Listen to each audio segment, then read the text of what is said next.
누가복음 11장 1절로 4절까지의 말씀입니다. 예수께서 한 곳에서 기도하시고 마치심에 제자 중 하나가 여짜오되 주여 요한이 자기 제자들에게 기도를 가르친 것과 같이 우리에게도 가르쳐 주옵소서. 예수께서 이르시되 너희는 기도할 때 이렇게 하라. 아버지여 이름이 거룩히 여김을 받으시오며 나라가 임하시오며 우리에게 날마다 일용할 양식을 주시옵고 우리가 우리에게 죄 지은 모든 사람을 용서하오니 우리 죄도 사하여 주시옵고 우리를 시험에 들게 하지 마시옵소서 하라. 아멘. 아멘. 어떤 나라에서든지 자기 고유의 언어를 가지고 있고요. 그 언어를 배우는 것은 쉽지 않은 일입니다. 가장 많이 사용하는 언어를 먼저 익히는 게 좋을 것 같은데 미국 사람들은 가장 많이 사용하는 단어가 뭘까요? 성인이 되면 보통 한 26,000개 정도의 단어를 쓴다고 하는데요. 미국 사람들이 가장 많이 쓰는 단어를 찾아봤더니 땡큐였습니다. 그렇죠? 땡큐, 뭐 당케, 필렌 당케, 뭐 오브리가도, 뭐 여러 가지 말이 있을 수 있습니다만 고맙습니다, 감사합니다라고 하는 말은 정말 좋은 말이죠. LA에 이민 오신 할머니 한 분이 오래전에 한국에 돌아가시면서 선물을 사 가지고 가셨는데 꽝꽝 언 LA 갈비를 사 가지고 가셨대요. 그때는 비행기 안에 아마 가지고 탈 수 있었던가 봅니다. 그래서 머리 위에 짐칸에 넣어 두었는데 아이고 이게 어떻게 된 일입니까? 비행기가 덜컹거리더니 그만 그 꽝꽝 언 LA 갈비가 어떤 사람 머리 위로 떨어진 거예요.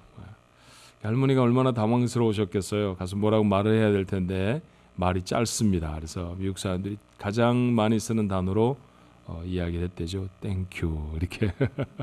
그때도 사용할 수 있는 말이 땡큐인 모양이에요. 히브리 말에는 이런 말이 있습니다. 감사합니다라고 하는 말이 아예 입에 붙기 전까지는 어떤 말도 가르치지 말라.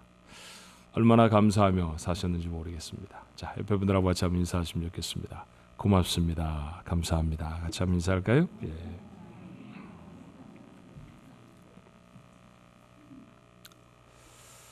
부부싸움을 한 노부부가 계셨습니다. 할머니가 삐쳐가지고 말을 안 하죠. 할머니가 말씀을 안 하면 답답해지는 건 할아버지죠. 그래서 안절부절을 못 하셨어요. 그러다가 할아버지가 갑자기 장롱문을 열고 옷가지를 죄다 꺼냅니다. 그래서 땅바닥에 펼쳐놓는 거예요. 할머니가 그걸 보면서 기분이 좋았을까요? 못마땅하죠. 왜 저렇게 옷은 다 꺼내가지고 저 펼쳐놓는 거야? 나중에 도대체 누가 치우라고? 근데 할아버지는 서랍 뒤지는 일을 끝내지를 않습니다. 계속해서 뒤지고 옷가지를 다 꺼내는 거예요. 그래서 심통맞게 할머니가 물었어요. 아, 뭘 찾느라 그래요? 이렇게 말이죠. 그제서야 할아버지가 빙그레 웃으며 이렇게 대답하셨다지요. 임자 목소리 찾아서 이것저것 뒤지고 있는 거야. 이 정도 위트가 있으면 할아버지 괜찮습니다. 그렇죠? 예. 대화가 끊어져 버리면 정말 답답해요. 만약에 하나님과의 대화가 끊어진다고 하면 어떨까요? 그건 끔찍한 일입니다. 그래서 기도가 끊어진 인생은 초조하고 불안할 수밖에 없어요. 그러니 기도의 길을 열어두시고 기도를 가르쳐 주신 것은 큰 은혜인 줄로 믿습니다.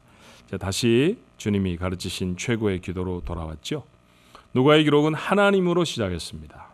그리고 하나님의 이름이 거룩하게 되는 것, 하나님의 나라가 임하게 되는 것, 그것을 기도하라고 했어요. 이제 인생에 가장 필요한 세 가지 기도를 가르치십니다. 그 첫 번째는 일용할 양식에 대한 거예요. 양식에 대한 이야기입니다. 우리가 잘 아는 종교개혁자 마틴 루터는 우리에게 세 가지 양식이 있다. 하나님은 우리에게 세 가지 양식을 주셨다. 그렇게 가르쳤어요. 그 첫 번째는 육체적인 양식입니다. 먹는 것에 관한 이야기죠. 더 나아가서 생명을 유지하기 위해 우리들에게 필요한 것들입니다. 의식주, 보통 우리가 어려서부터 그렇게 배우지 않았나요? 예, 그렇습니다. 살아가기 위해, 생존하기 위해 우리에게 꼭 필요한 것, 집도 필요하고 옷도 필요합니다. 이것들 공급해 주시도록 하는 기도가 무엇이냐 하면 일용할 양식을 주옵소서. 기도하라라고 가르쳐 주셨으니까 주시겠다라는 약속에 다른 말씀이 아닌 줄로 믿습니다. 그렇게 가르쳐 주셨으니까요. 그렇게 기도하면 주실 것입니다. 생명이 유지될 육체적 양식을 풍성하게 공급받으면 우리는 건강이라고 하는 복을 받습니다. 여러분 모두가 그 복을 누리게 되기를 바랍니다. 두 번째 양식은 정신적인 양식이 있다고 그래요. 이런 거죠. 가난한 신혼부부입니다. 가난하다 그러면 먹을 것도 입을 것도 사는 것도 뭐 별로 그렇게 내세울 게 없잖아요. 넉넉하고 좋은 곳은 아니죠. 그런데 이 가난한 신혼부부에게 정말 필요한 것은 방에 한 5칸쯤 있는 집이 아닙니다. 사랑이 필요하죠. 그렇죠? 가난한 신혼부부에게 정말 절실하게 필요한 것은 사랑입니다. 그들을 일으켜 세우고 세상을 살아가도록 힘이 되게 하는 것, 그것은 바로 사랑이죠. 이것이 바로 이런 것이 정신적인 양식이라고 표현할 수 있을 거예요. 어떤 일을 하기 위해서 신념과 같은 양식이 채워져야만 합니다. 그렇죠? 시대를 읽고 바를 분별하는 지혜와 지식이라는 양식도 우리가 살아가기 위해서 꼭 필요해요. 그리고 이런 정신적인 양식이 채워지면 우리는 행복해진답니다. 여러분 모두 다 이런 정신적인 양식 하나님이 허락해 주셔서 행복하기를 바랍니다. 세 번째는요, 영혼의 양식도 있어요. 하나님과의 관계에서만 얻어질 수 있는 양식이죠. 이런 시 여러분 잘 아시죠? 하나님이여 내 마음이 확정되었고 내 마음이 확정되었사오니 내가 노래하고 내가 찬송하리이다. 내 영광아 깰지어다. 비파야 수구마 깰지어다. 내가 새벽을 깨우리로다. 주여 내가 만민 중에서 주께 감사하며 문 나라 중에서 주를 찬송하리이다. 복음성가로도 우리가 부르는 노래이기도 하고요. 그리고 시편을 읽어 가셨던 분들은 마음에 꼭 담아두는 참 멋진 찬송이기도 해요. 시편 57편 7절로 9절에 있는 말씀입니다. 자신이 가지고 있는 모든 것들을 다 동원해서 하나님을 찬송합니다. 감사가 넘치고 하나님을 섬기기로 마음을 굳게 정하였습니다. 아마도 하나님의 주신 복이 넘치는 인생의 주인공의 찬양일 것입니다. 그런데 여러분, 이 시편에는 시인의 상황을 알 수 있는 부제가 붙어 있어요. 서브타이틀이 붙어 있죠. 다윗이 사울을 피하여 굴에 있을 때 그렇게 적었습니다. 다윗이 팔레스타인 땅 남부 지방의 네게브의 황량한 동굴에서 드린 찬송이 바로 이 찬송이었죠. 그 동굴 속에 먹을 것 없었습니다. 집 어땠을까요? 글쎄 굴을 집이라고 하기에는 좀 그렇지 않나요? 적은 다른 사람도 아닌 아내의 아버지 장인입니다. 코밑까지 추격해왔죠. 오죽 다급하면 굴에 숨었겠습니까? 생명을 잃을 수 있는 위기의 순간입니다. 그런데 여러분, 하나님을 마음에 담으니 두려움이 없습니다. 이스라엘을 바로잡아 보겠다. 저 잘못된 왕을 밀어내고 하나님이 원하시는 나라 한번 만들어 볼 거야 라고 하는 신념 같은 것으로는 결코 얻을 수 없는 평안이 다윗의 마음에 차고듭니다. 이것이 영혼의 양식입니다. 하나님과의 관계가 두터워질 때 채워지는 양식이죠. 그리고 이 영혼의 양식이 풍성해지면 거룩한 삶을 살아갈 수 있답니다. 우리가 양식을 구할 때 일용할 양식을 주옵소서라고 주님이 가르쳐 주신 기도를 한다고 하면 이 세 가지 양식을 구하는 것이라는 사실을 우리가 기억해야 해요. 생존에 필요한 것들을 주시고 행복한 삶을 살아가도록 우리의 정신의 양식을 채우시고 하나님과의 풍성한 관계를 통해서 거룩함을 이룰 영적인 양식을 주옵소서, 그렇게 기도하는 것입니다. 그런데 여러분, 우리가 양식의 문제에 매달려 기도하면 우리는 보통 무슨 양식에 대해서 집착하게 되어질까요? 보통은 육체적인 양식 아닙니까? 눈으로 보여지는 더 많은 물질들 그런 것에 매달려 기도하게 되어지죠. 만약에 그 기도로 이 주님이 가르쳐 주신 기도를 마친다고 하면요, 우리의 삶의 차원은 짐승과 크게 다를 바가 없을 것입니다.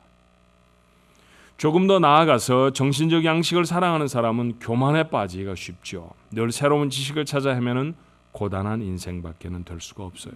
영적인 양식이 채워져야 하늘의 백성, 거룩한 사람으로 살아갈 수 있을 줄로 믿습니다. 이 세 가지 양식의 균형을 이루어서 하나님이 인생 속에 주시기를 원하시는 행복한 삶이 여러분 모두의 것 되기를 주님의 이름으로 축원합니다. 그런데 말이죠, 이 기도를 읽어보면 일용할 양식이라고 되어 있지 않아요? 문자 그대로 하면 하루 먹을 양식입니다. Daily bread. 그렇죠? 하루 먹을 양식을 주옵소서. 이스라엘 백성은 여러 가지 면에서 우리 인생의 거울과 같은 역할을 합니다. 그들의 삶의 태도, 그들이 살아갔던 광야의 시간 이런 것들을 보면 인생과 비교하기가 참 적절한 그런 삶들이죠. 그 이스라엘 백성에게도 하루 먹을 양식이 있었습니다. 기억하십니까? 광야를 지나가며 먹었던 40년 동안이나 먹었던 음식인데 만나라고 불리워지는 것이었죠. 여러분, 이 만나를 먹는데 독특한 규정이 있었음을 우리는 기억해요. 하루 먹을 것밖에는 가져갈 수 없었습니다. 안식일 전날에만, 안식일 날은 하나님이 만나를 주지 않으시겠다고 했으니까 이틀 먹을 양식을 가져갈 수 있었죠. 더 가져간 음식이 있다고 하면 어떻게 됐을까요? 썩어서 버릴 수밖에 없게 되어졌습니다. 자, 이런 규정을 주시면서 하나님 이런 말씀하시죠. 너희가 이 법을 잘 지켜서 내 말을 지키는지 지키지 않는지 내가 볼 것이다. 하나님 그렇게 말씀하셨습니다. 자, 하나님은 왜 꼭 하루 먹을 것밖에 주시지 않으셨을까요? 음식이라는 것이 오늘 먹고 딱 떨어지면 불안하잖아요. 쌀독이 비워져 있으면 그것처럼 불안한 일이 없지 않습니까? 음식이 가득한데 안 먹으면 괜찮아요. 그런데 정말 음식이 없어서 못 먹게 되어지면, 그러니까 안 먹는 게 아니라 못 먹는 거죠. 그럴 때는 문제가 사뭇 심각해지지 않겠습니까? 그런데 왜 하나님은 달랑달랑하게 오늘 먹고 쌀독이 비워져 버리도록 그렇게 하셨을까요? 하나님이 이렇게 만나를 주신 이유가 무엇이었겠습니까? 여기에 적어도 두 가지 인생을 향한 중요한 교훈이 있다고 나는 생각해요. 첫 번째는 인생의 가장 작은 것이라도 하나님께 맡기는 훈련과 연습이 필요하기 때문이었습니다. 하나님은 200만 명이 배불리 먹을 만나를 매일같이 하루나 이틀이 아니라 40년 동안 주셨습니다. 그러니 하나님의 만나 공장에 가동 능력이 없어서 하루치만 주시는 것은 절대로 아닙니다. 하나님은 한 달치를 주실 수도 있었을 것입니다. 1년 내내 먹고 남을 정도의 만나를 주실 수도 얼마든지 있으셨을 거예요. 그런데도 하루 먹을 것만 주셨어요. 그렇다고 하면 광야를 지나가는 이스라엘 백성들의 가장들은 매일매일 자기들의 사랑하는 가족들을 부양할 방법을 하나님께 의지해야만 하지 않았겠습니까? 하나님이 오늘도 주시지 않으시면 내 어린 것들을 먹을 수 없을 터인데, 하나님이 오늘도 내게 만나를 주셔야 내가 내 가정을 감당할 수 있을 터인데 라고 하는 간절함이 이스라엘 모든 백성들의 소원이었을 것입니다.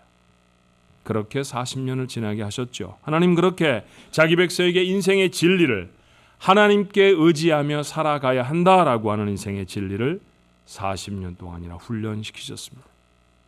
오늘 우리가 이 기도를 드릴 때 우리는 이렇게 우리의 믿음을 고백하는 거예요.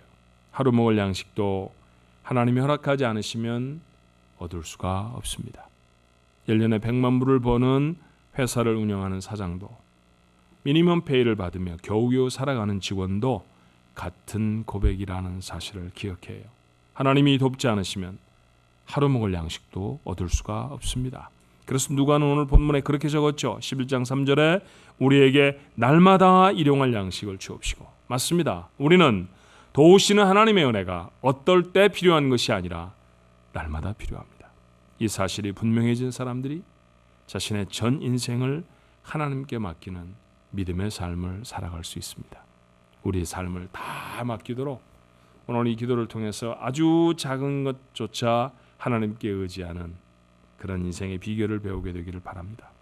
또 하나, 매일매일 먹을 것만 주셨던 하나님의 계획은 욕심을 내려놓으라고 하는 메시지의 다름이 아니죠. 하루 먹을 것밖에는 얻을 수가 없어요. 그렇다고 하면 더 이상의 것은 불필요한 것입니다. 남기면 썩어버리는 거예요. 그러니 다시 내버려야 하잖아요. 여러분에게 경험이 있죠? 야, 이 감자 맛있게 생겼다. 이거 베이킹 포테이로 해서 먹으면 얼마나 맛있을까? 그리고 잔뜩 한 푸대 사다 놓았는데 우리가 무슨 미국 사람처럼 매 끼마다 스테이크를 해서 포테이토를 이게 베이킹 해갖고 잘라 먹을 수가 또 없잖아요. 그러다 보니까 감자를 사다 놓은 것 자체를 잊어버리시죠. 싹이 나고 나중에는 눌려서 감자가 썩습니다. 여러분, 감자 썩는 냄새가 어떨까요? 고상할까요? 예, 그거 별로입니다. 그래서 차고에 뭔가 퀴퀴한 냄새가 난다 싶어서 이곳저곳 킁킁거리며 찾아내다가 찾아내지요. 감자가 썩어서 물이 줄줄 흐르네요. 그거 갖다 버리는 것 좋은 일입니까? 정말 짜증나는 일입니다. 귀찮은 일입니다. 맛있는 브랜드가 붙어있는 김치를 한 병 사왔습니다. 그래서 참 잘 먹었습니다. 야, 이번 김치는 정말 아삭아삭하고 참 맛있다.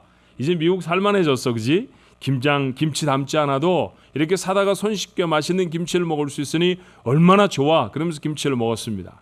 근데 여러분, 김치 뚜껑을 열고 병에다 이 그릇에 담아서 몇 번쯤 먹게 되면 냉장고에 맨 앞자리에서부터 자꾸 뒷자리로 밀려가지 않아요? 그러다 보면 거기에 김치가 있었는지 없었는지도 모릅니다. 예, 아삭아삭은 어디 가고 멀컹멀컹해지기 시작하고요. 나중에는 아무리 쥐어짜도 만두도 만들어 먹지 못할 정도로 물러터져 버리면, 참고로 이건 우리 집 얘기만 하는 건 아닙니다. 예, 마치 저희 집에만 그런 일이 있었던 것처럼 이렇게 쳐다보시면 안 됩니다, 여러분. 예. 여러분, 그 다음에는 그 김치를 갖다 버리는 게 얼마나 귀찮고 짜증나고, 얼굴을 펴고 아주 스마일을 하면서 그 썩어버린 김치를 갖다 버리는 적을 저는 한 번도 보지를 못했어요. 내 인상을 잔뜩 찌푸리고 코를 막고 그러며 그 음식을 버려야죠. 맞습니다. 내게 무엇인가 남아나서 썩어버렸다고 하면 그것은 그래도 괜찮아가 아니라 정말 처치가 곤란한 내 삶에 수고를 더해야 하는 백해무익한 것이죠. 그러니 여러분 기억하셔야 합니다. 재산은 많으면 많을수록 좋습니다. 이거 마귀가 가르치는 유혹입니다. 사실은 그렇지 않습니다. 삶의 필요 이상 갖는 것은 우리의 삶에 그럴 수도 있지가 아니라 유익하지 않을 뿐만 아니라 해로운 것이 되어진다는 사실, 여러분과 그거 기억해야 합니다. 하나님이 허락하신 것만큼만 갖는 것, 그것이 탁월한 지혜이고요, 행복한 인생을 위한 결단이 되어진다는 사실을 기억하셔야 해요. 하나님이 여호수아에게 마침내 가나안 땅을 다 정복하게 하십니다. 요즘 우리가 여호수아서 아침에 큐티하고 있는데 얼마쯤 지나면 이제 모두 다 정복 전쟁이 끝날 것이고요. 그리고 정복한 땅을 12개의 지파에게 나누어 줄 것입니다. 물론 팔레스타인에 옮겨와 있는 지파는 9지파 반이죠.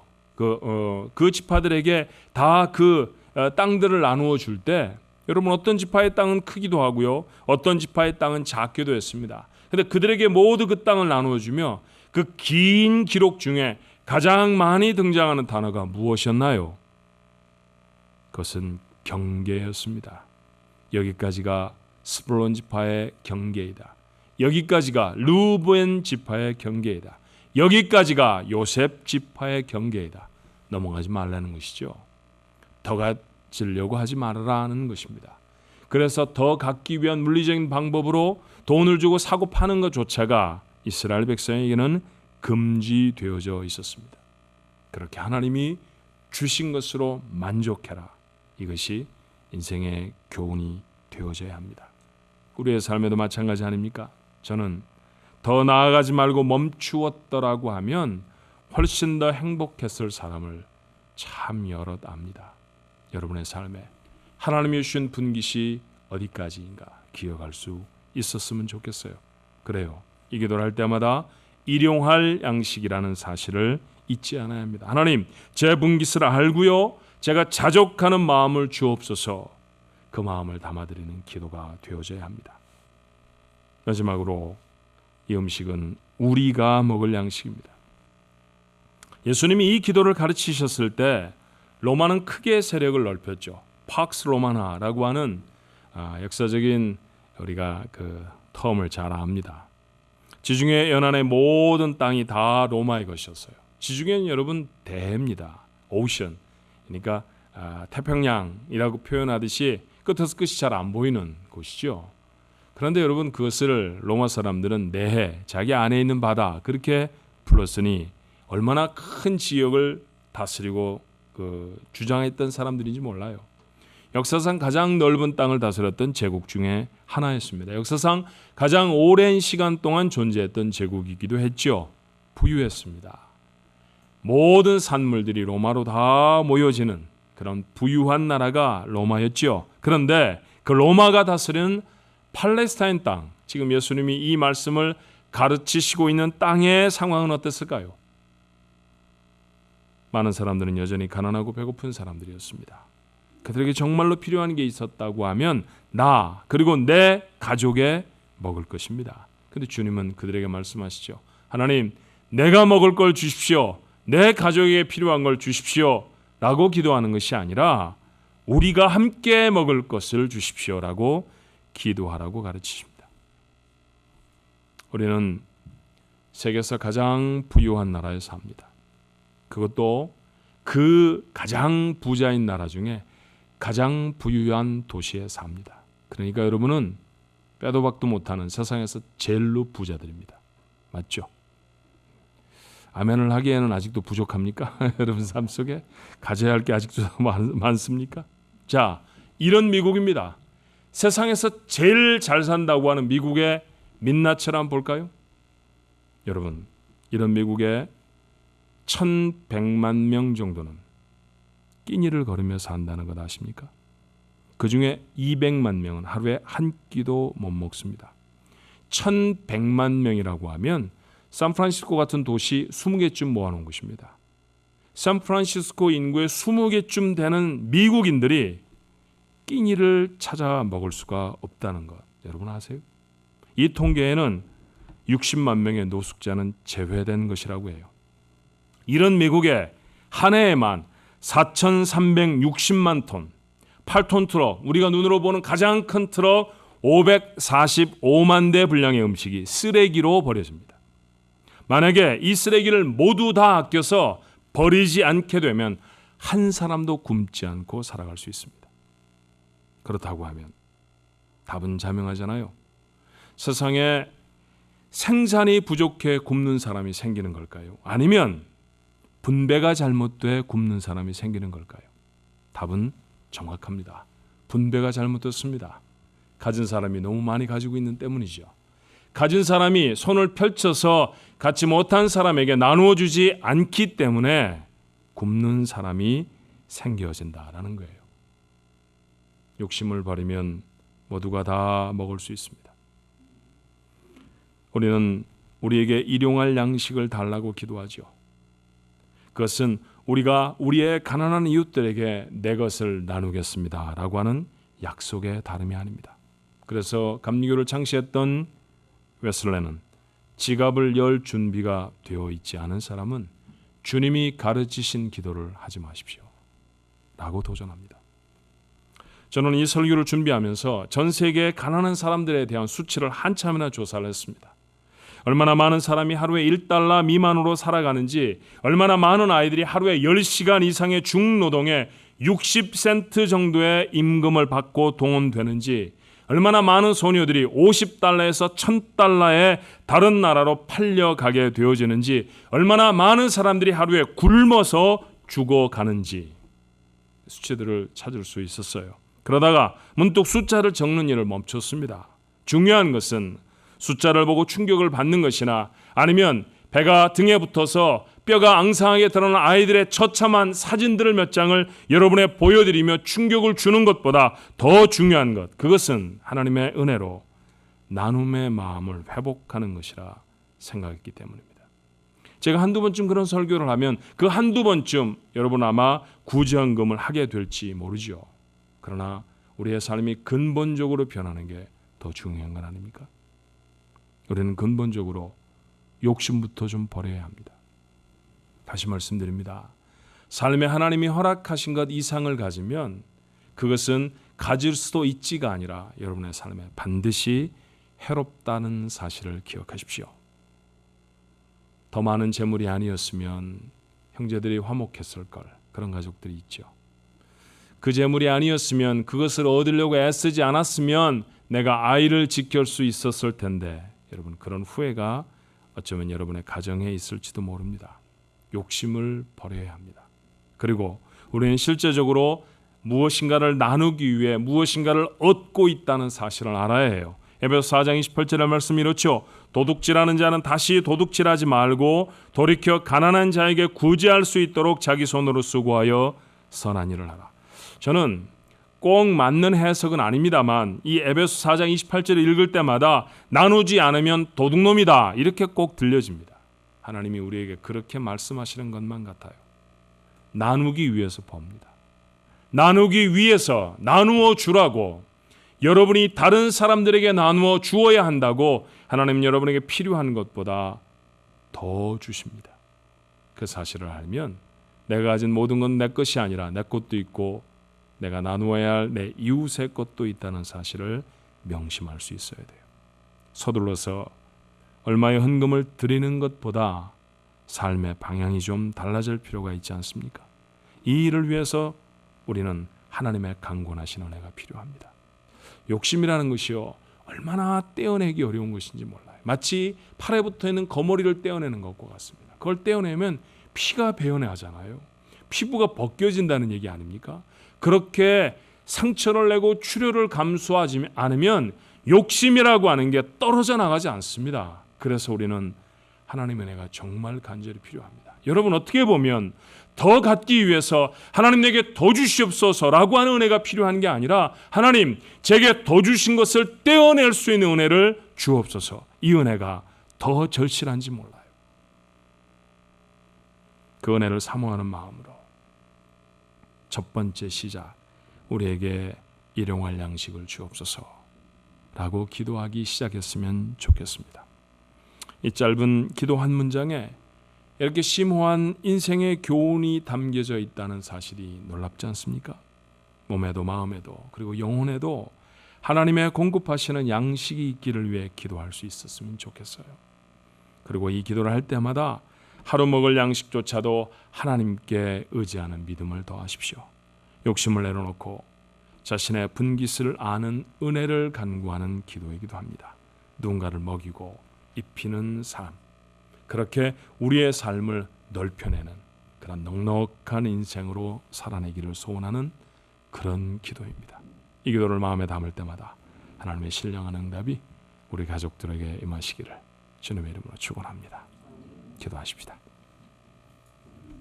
정말 많이 했던 기도입니다. 그런데 이런 뜻들을 마음에 다 헤아리며 기도하지 못했습니다. 우리에게 이런 양식이 필요하겠구나. 하나님과 교제하며 넓혀지고 깊어진 그런 거룩함을 이룰 수 있는 영혼의 양식이 채워져야 하겠구나 라고 하는 바람으로 이 기도를 드렸던 적이 없었습니다.